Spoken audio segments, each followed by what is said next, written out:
Welcome to WTF, What the Flip Side, the segment where we cover all the crazy news stories of the week, and maybe some that are just perhaps insensitive this week.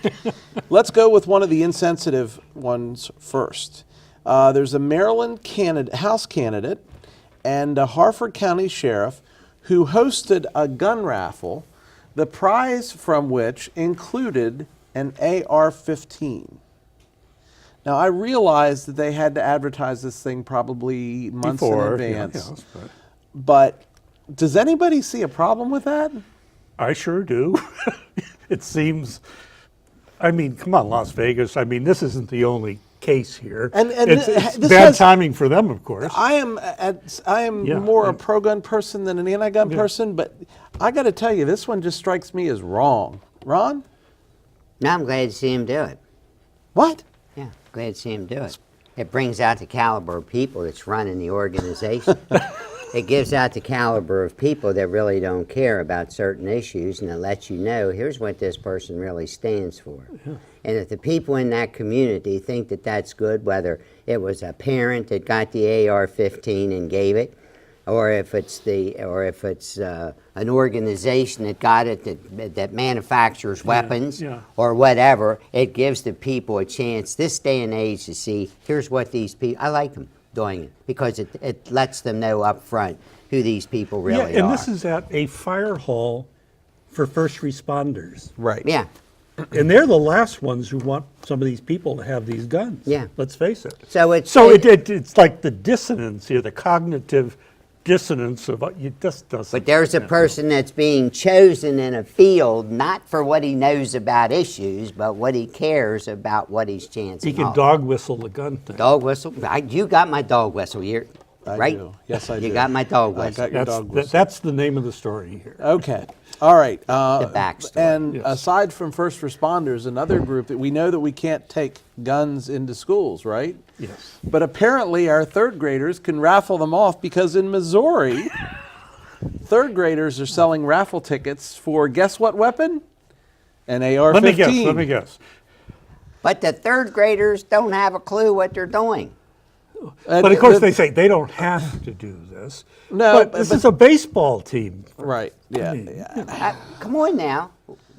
That shows you the level that this country is in when we need leadership to deal with issues and quit giving a label to the person and then that person's because of their position on abortion, their position on guns, their position on so many things. Yeah. And when you get to the end of the day and they can't lead and can't deal with with regulations, with bills and things that they have in, you see there's being a whitewash job or a wash job right now getting rid of some people because they're elected for the wrong reason. Who would ever pull a child into this? I mean, we laugh because it seems ridiculous, but it's not obviously to some of these people, which is really sad. You can't Could make you this imagine up. your son at that age going out selling raffle tickets for an AR-15? He wouldn't. I mean, my son Joseph would absolutely, How about your daughter going out and selling? Yeah, not happening. Okay, Not next happening. one. We'll get her up here to get her opinion. Yeah. All right, let's lighten the mood a little bit. Let's talk about a love story. Oh my gosh. It's local. Boy meets girl. Boy introduces twin brother to girl's twin sister.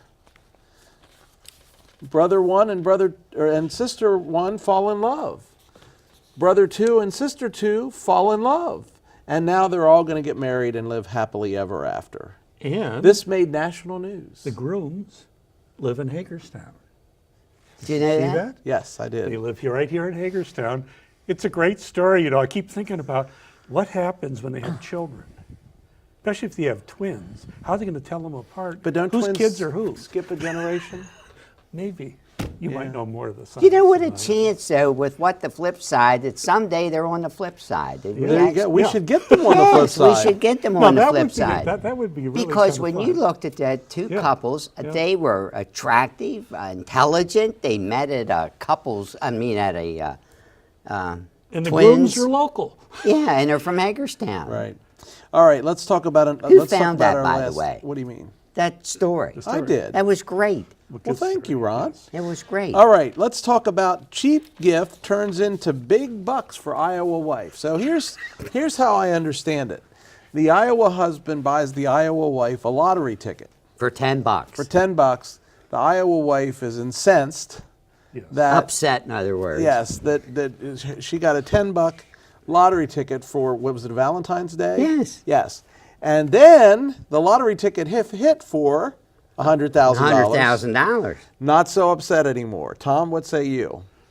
I suspect she might keep it for herself and say, damn, it was still a cheap gift. Well, that may be true. It doesn't I think erase that fact. She said, I'm going to pay off my car and the house. That's what she said, yeah. Yeah. Her Well, car. Obviously. Oh, yeah, her car. But he still gets some benefit from this. Well, of course he because he does, gets but- off. He doesn't. I'm assuming he's paying some of But the I mortgage. think 10 years later, she'll probably just say, that was a cheap gift. I mean, you just talk about hitting the lotto. So that he can did. we find agreement that for Valentine's birthdays, it's okay to get your significant other a lottery ticket in addition to In addition to a regular gift? Yes. Ron, would you I agree would with say that?